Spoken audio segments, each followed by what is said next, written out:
আপনি এখনো দেশে ফেরেননি কেন? কিছু সঙ্গত কারণে হয়তো ফিরাটা হয়ে ওঠেনি এখনো, তবে সময় তো চলে এসছে মনে হয়। সমালোচকরা বারবার বলছেন, যে নেতা মায়ের মৃত্যু শয্যায় পাশে থাকে না, এই নেতা কিভাবে জনগণের পাশে থাকবে। অনেকে প্রশ্ন করছেন, মায়ের সংকটময় এই মুহূর্তে তারেক রহমান দেশে ফিরছেন না কেন, না ফেরার কারণ কি। তবে অবশেষে জানা গেছে দেশে ফিরছেন তারেক রহমান। কবে ফিরবেন সেটিও জানা গেছে।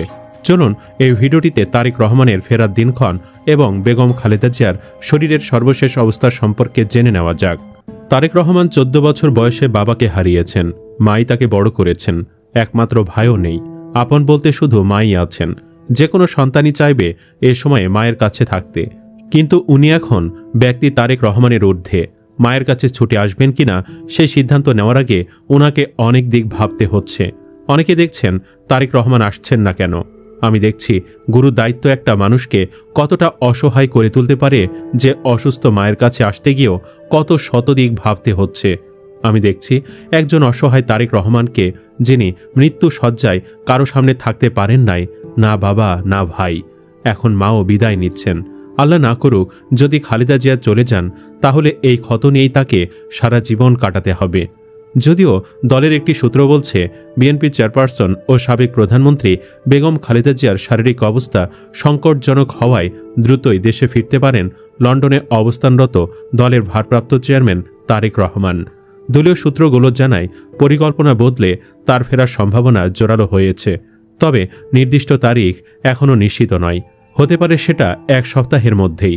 বর্তমানে খালেদা জিয়া এভারকেয়ার হাসপাতালে চিকিৎসাধীন। তার গুরুতর অসুস্থতার খবর দলের নেতাকর্মীদের মাঝে গভীর উদ্বেগ তৈরি করেছে।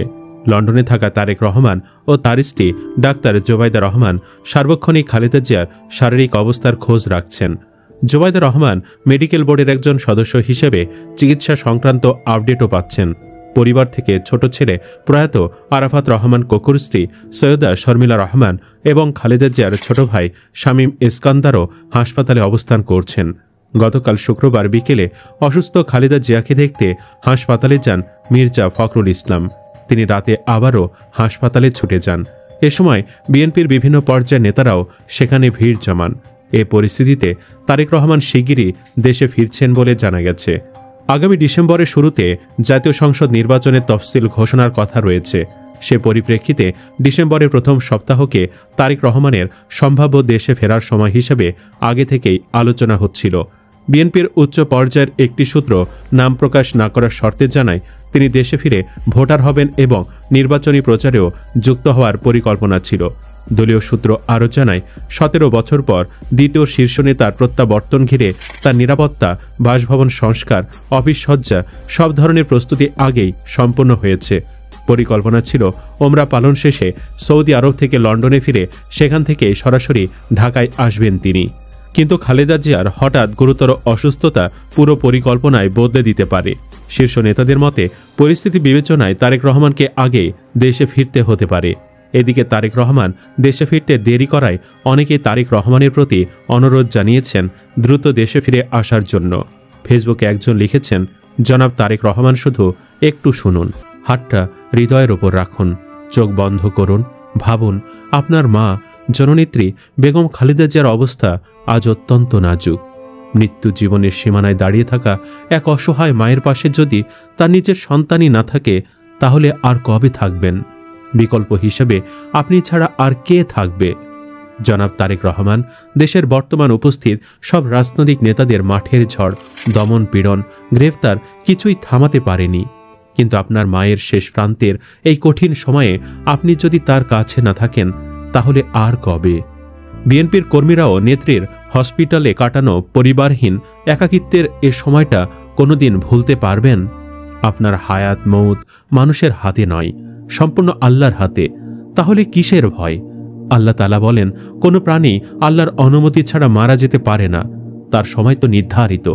মা তার সন্তানকে অনুভব করছেন, অন্তর থেকে ডাকছেন, শুধু চিকিৎসার জন্য নয়, সন্তানের ছায়া, সন্তানের হাত চেপে ধরে শ্বাস নেওয়ার জন্য। সন্তানের উপস্থিতি অনেক সময় চিকিৎসার চেয়েও বড় ঔষধ হয়ে যায়। আর মনে রাখুন, বিপদে মুমিনের একমাত্র উদ্ধারকারী আল্লাহ। আল্লাহ তাআলা বলেন, বিপদগ্রস্ত যখন আমাকে ডাকে আমি তার আহ্বানে সাড়া দেই। আজ এই মায়ের পরিস্থিতি ও দীর্ঘশ্বাস এবং বিএনপি নেতাকর্মীদের আকুতি সবকিছুই আপনার দিকে তাকিয়ে আছে। আপনি পাশে দাঁড়ালে শুধু একজন মা নয়, আপনার দলও স্বস্তির নিঃশ্বাস ফেলবে ইনশাআল্লাহ। এদিকে জানা যাচ্ছে গুরুতর অসুস্থ বিএনপি চেয়ারপারসন ও সাবেক প্রধানমন্ত্রী খালেদা জিয়াকে দেখতে রাজধানীর এভার কেয়ার হাসপাতালে গিয়েছিলেন জাতীয় নাগরিক পার্টি এনসিপির নেতারা। শনিবার সকাল 10:15টার দিকে হাসপাতালে যান এনসিপির মুখ্য সমন্বয়কারী নাসিরুদ্দিন পাটোয়ারি, জ্যেষ্ঠ যুগ্ম সদস্য সচিব তাসনিম জারা ও মুখ্য সংগঠক হাসনাত আবদুল্লাহ। এর আগে খালেদা জিয়াকে দেখতে যান হেফাজতে ইসলাম। সকাল 8:45টার দিকে দলের কেন্দ্রীয় যুগ্ম মহাসচিব জুনায়েদ আল হাবিব ও অন্যান্য নেতাদের হাসপাতাল থেকে বেরিয়ে যেতে দেখা যায়। খালেদা জিয়া ফুসফুসে সংক্রমণ থেকে শ্বাসকষ্ট নিয়ে হাসপাতালে ভর্তি হয়েছিলেন। এরপর দেখা দেয় নিউমোনিয়া। এর সঙ্গে রয়েছে কিডনি, লিভার, আর্থ্রাইটিস ও ডায়াবেটিসের পুরনো সমস্যা। ফলে পরিস্থিতি এমন, একটি রোগের চিকিৎসা দিতে গেলে আরেকটির ওপর বিরূপ প্রভাব পড়ছে। এমন পরিস্থিতিতে গতকাল শুক্রবার খালেদা জিয়ার শারীরিক অবস্থাকে অত্যন্ত সংকটময় বলেছেন বিএনপির মহাসচিব মির্জা ফখরুল ইসলাম আলমগীর। বিএনপির নেতারা বলছেন, গত 2 দিনে তার অবস্থার কোনো উন্নতি হয়নি। চিকিৎসকেরা তাকে উন্নত চিকিৎসার জন্য সম্ভব হলে দ্রুত সিঙ্গাপুরে নেওয়ার বিষয়ে চিন্তা করছেন। এদিকে খালেদা জিয়ার বর্তমান শারীরিক অবস্থা নিয়ে গভীর উদ্বেগ প্রকাশ করেছেন অন্তর্বর্তী সরকারের প্রধান উপদেষ্টা অধ্যাপক মোহাম্মদ ইউনুস। তিনি খালেদা জিয়ার জন্য দেশবাসীর কাছে দোয়া চেয়েছেন। তার সুস্থতা, খালেদা জিয়ার প্রতি সবার আন্তরিক দোয়া ও ভালোবাসার জন্য পরিবারের পক্ষ থেকে তার ছেলে ও দলের ভারপ্রাপ্ত চেয়ারম্যান তারেক রহমান সবার প্রতি কৃতজ্ঞতা জানিয়েছেন।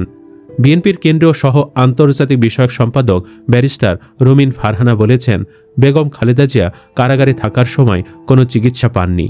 আমরা সন্দেহ করছি তাকে কারাগারে থাকাকালীন বিষ প্রয়োগ করা হয়েছিল কিনা। আওয়ামী লীগ ও শেখ হাসিনাকে জবাব দিতে হবে। সুস্থ মানুষ কারাগারে যাওয়ার পর তার শারীরিক অবস্থার এমন অবনতি কেন ঘটল? দেশবাসী তার রোগ মুক্তির জন্য দোয়া করছে। শুক্রবার বিকালে ব্রাহ্মণবাড়িয়ার আশুগঞ্জ উপজেলার আড়াই সিধা গ্রামে জ্ঞানের আলো একাডেমি উদ্বোধন ও উঠান বৈঠকে প্রধান অতিথির বক্তব্যে তিনি এসব কথা বলেন। সরকারি বই বিতরণ প্রসঙ্গে রুমিন ফারহানা বলেন, গত বছরের জুলাইয়ের আগে অন্তর্বর্তীকালীন সরকার শিক্ষার্থীদের হাতে বই দিতে পারেনি। 2026 সালে তারা পারবে কিনা জানি না, তবে জানুয়ারিতেই যাতে শিক্ষার্থীদের হাতে বই দেওয়া যায় সেটাই আমাদের প্রত্যাশা। আড়াইসিধা ইউনিয়ন বিএনপির সাবেক সাধারণ সম্পাদক মোহাম্মদ মুজিবুর রহমানের সভাপতিত্বে অনুষ্ঠানে স্থানীয় রাজনৈতিক নেতৃবৃন্দ, শিক্ষক, অভিভাবক ও শিক্ষার্থীরা উপস্থিত ছিলেন।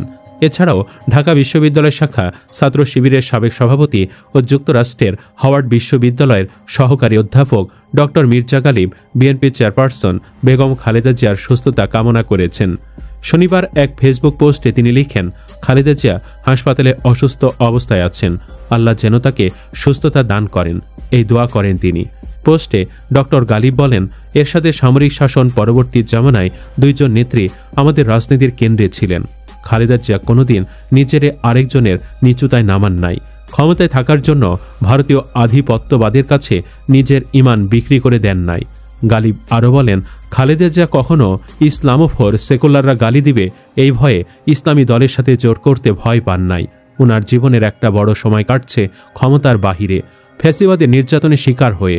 কিন্তু জালিম হয়ে ওঠার চাইতে মজলুম থাকায় যে ভালো, ক্ষমতার দম্ভের চাইতে মানুষের হৃদয়ের ভালোবাসায় যে বড়, খালেদা জিয়া তার সবচাইতে বড় উদাহরণ।